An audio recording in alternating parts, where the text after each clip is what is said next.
Let me tell you a real story, one that highlights how deeply human experience can feel charged with meaning even when events appear random. A scientist, logical and grounded in empirical reasoning, once noticed the number $6.66 appear at a grocery checkout. Hours later, he saw his bank balance, $666.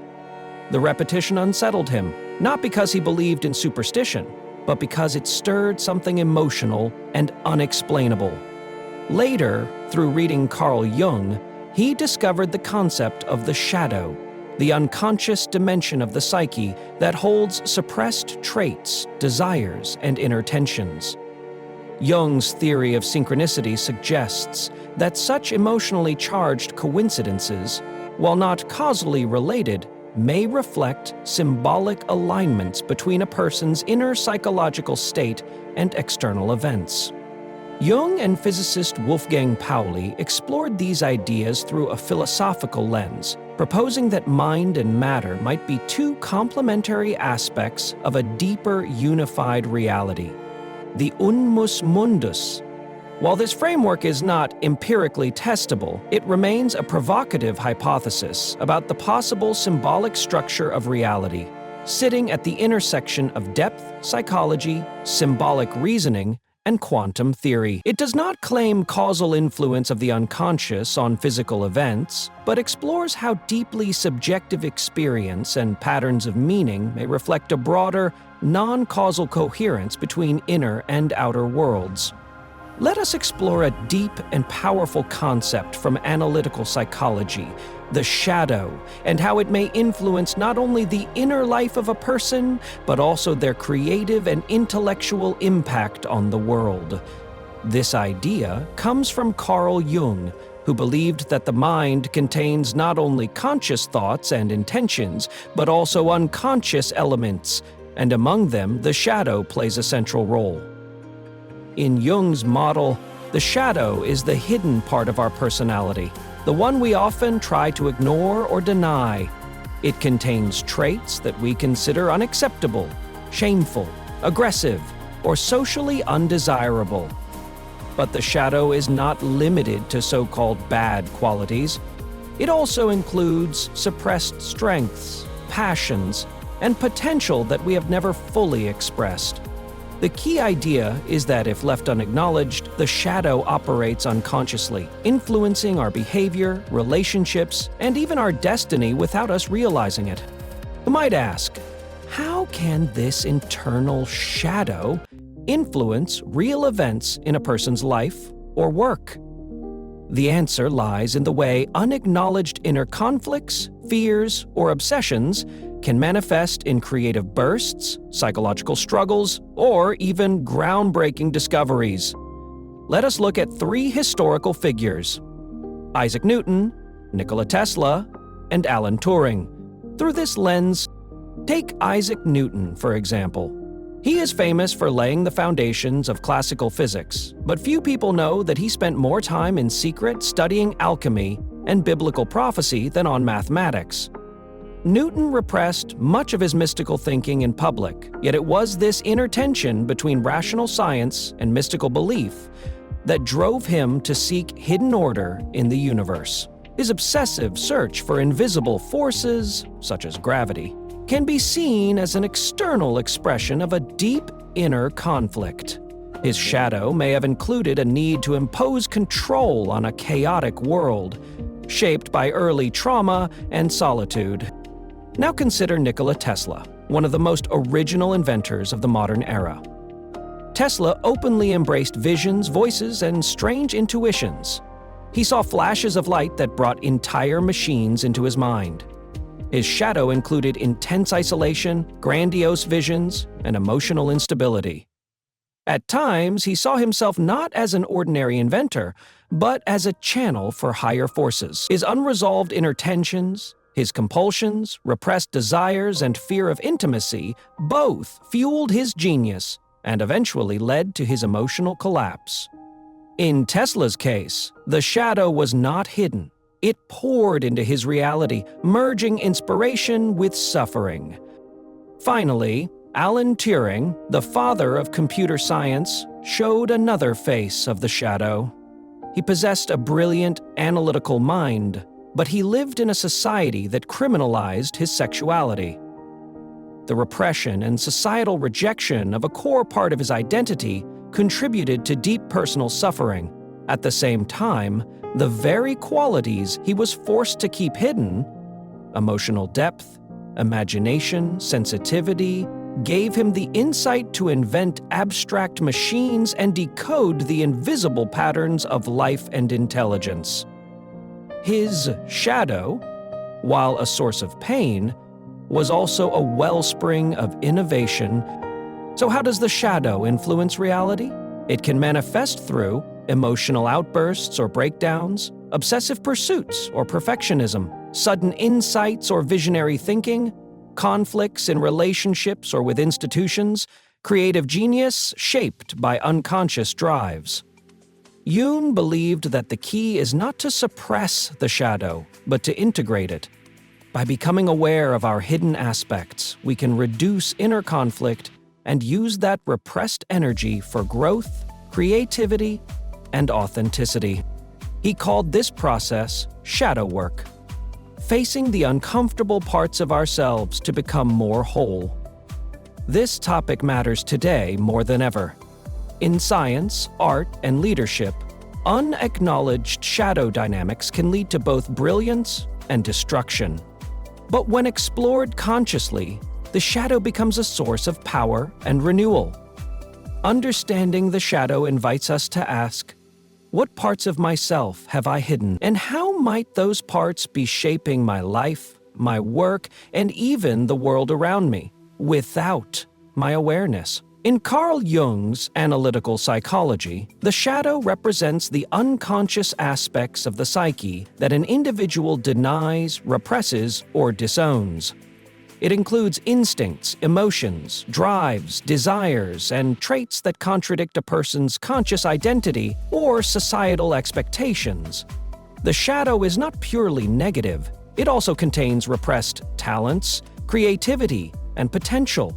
Because it operates unconsciously, it often manifests indirectly through projections, dreams, or emotional triggers.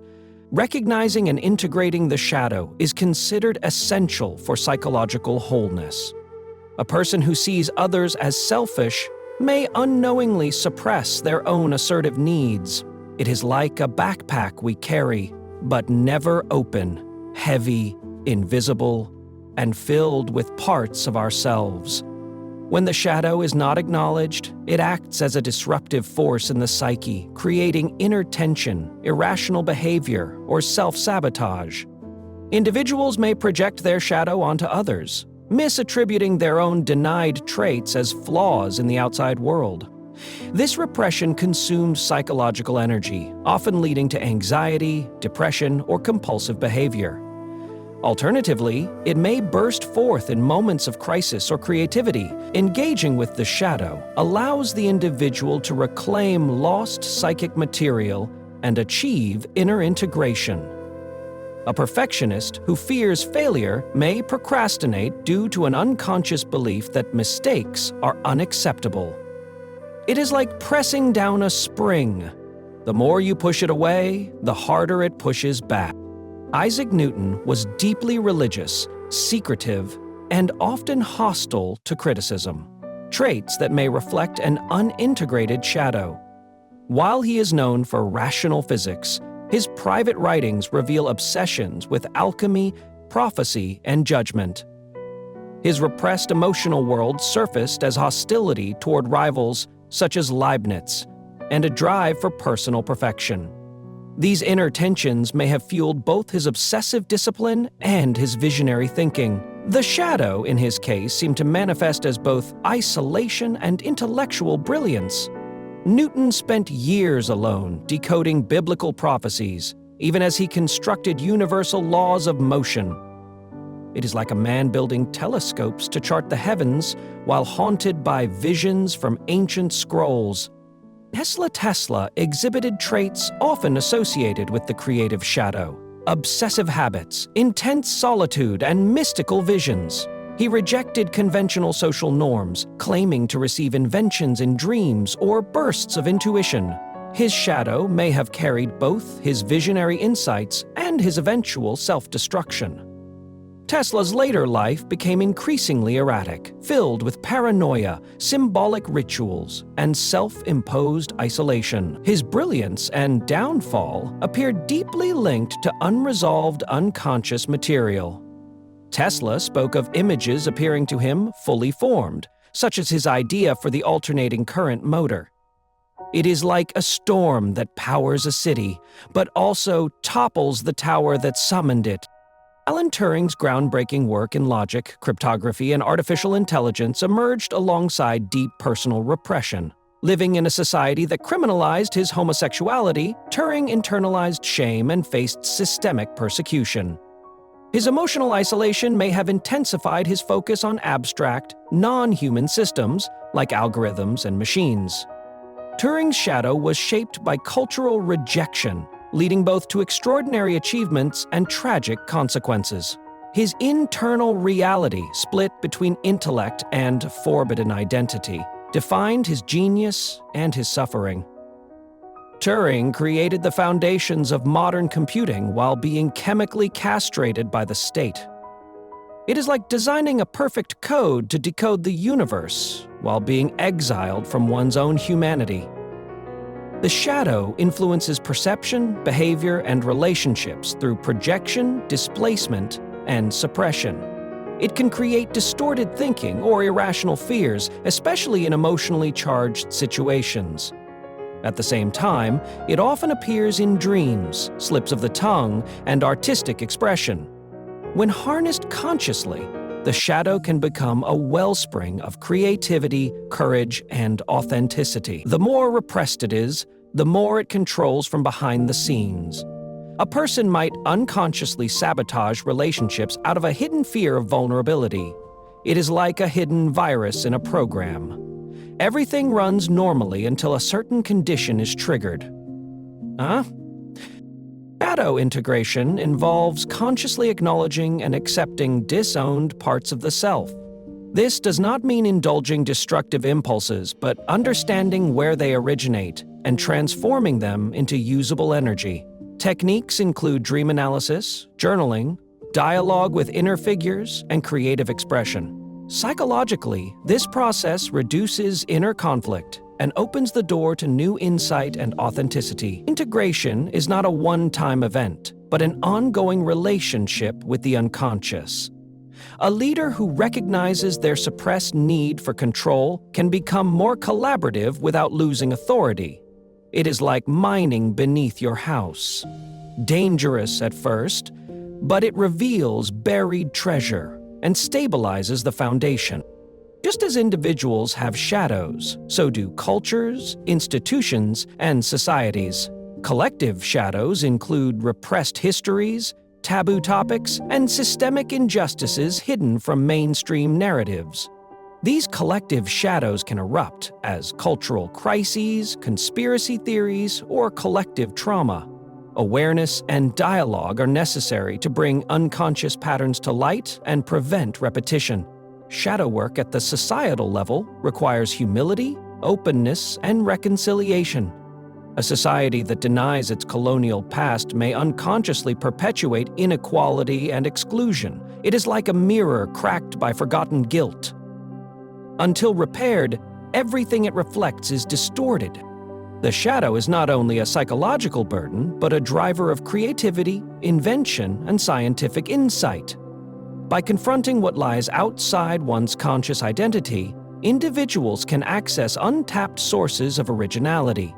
Many breakthroughs arise when repressed material finds symbolic or structured expression in art, equations, or theories. Thus, the shadow is not to be feared, but to be transformed. Recognizing its presence can enrich personal growth, deepen science, and humanize technology. Great scientists often report dreams, breakdowns, or strange obsessions preceding their discoveries. It is like traveling through the underworld to bring back fire.